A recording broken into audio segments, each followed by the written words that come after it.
बच्चों, ये सत्य सत्य का क्वेश्चन है और हमें ये बताना है कि जो दी गई स्टेटमेंट है ये सत्य है या असत्य है।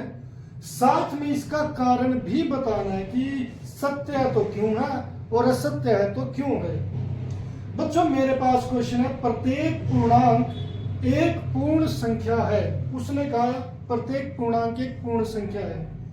तो बच्चों, सबसे पहले मुझे पूर्णांक पता होने चाहिए। बच्चों, यहाँ पर पूर्णांक कौन कौन सी संख्या होती है? पूर्णांक जो होते हैं हमारे, वो संख्या होती है जो प्लस में भी हो, जो माइनस में भी हो। जैसे यहाँ पर -4, -3, -2, -1, 0, 1, 2, 3 ऐसे संख्याएं चलती जाए, वो हमारे हो गए पूर्णांक। अब पूर्ण संख्याएं क्या होती है ये भी मुझे पता होना चाहिए। पूर्ण संख्या क्या होती है बच्चों? जो 0 से शुरू होती है। 0, 1, 2, 3, 4, 5।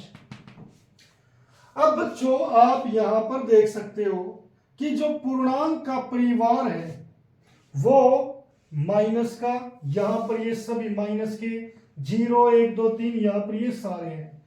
जो पूर्णांक का परिवार है वो पूर्ण संख्या के परिवार से काफी बड़ा है, क्योंकि पूर्णांक के परिवार में ये जो पूर्ण संख्या का परिवार है वो भी शामिल है। यानी कि ये संख्याएं यहां पर है, उसके साथ साथ नेगेटिव संख्याएं भी है। जो हमारी जो नेगेटिव नंबर होते हैं वो भी इसमें शामिल है।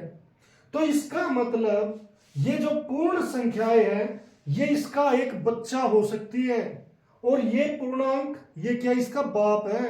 तो बच्चों, ये जो है ये इसमें से निकला हुआ, तो ये चीज हो गई बड़ी।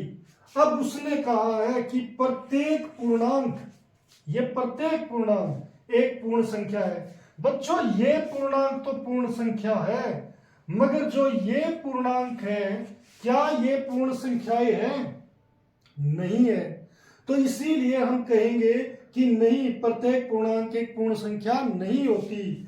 तो जो हमारा आंसर है बच्चों वो क्या होगा? नहीं। और उसके साथ मुझे क्या है, एक रीजन देना है। रीजन यानी कि एक कारण। कारण क्या दे सकता हूं कि बच्चों इनमें से कोई भी एक संख्या उठा लो। मैं कहूंगा -1 एक पूर्णांक है। -1 एक पूर्णांक है, परंतु यह पूर्ण संख्या नहीं है। परंतु यहां पर यह पूर्ण संख्या नहीं है। यह बच्चों उसकी तरह हो गया जैसे हमारा इंडिया है, उसमें 2 स्टेट है बच्चों, जैसे एक हरियाणा और एक पंजाब।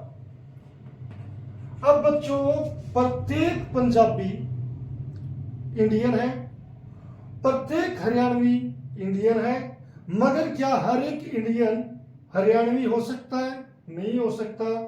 क्या हर एक इंडियन पंजाबी हो सकता है? नहीं हो सकता।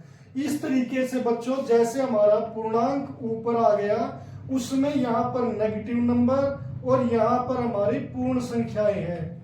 तो प्रत्येक पूर्ण संख्या पूर्णांक हो सकती है, प्रत्येक नेगेटिव संख्या पूर्णांक हो सकती है, मगर प्रत्येक पूर्णांक जरूरी नहीं है कि वो पूर्ण संख्या हो या जरूरी नहीं है कि वो नेगेटिव नंबर हो। तो इस तरीके से बच्चों आप इसे कंपेयर कर सकते हो और समझ सकते हो।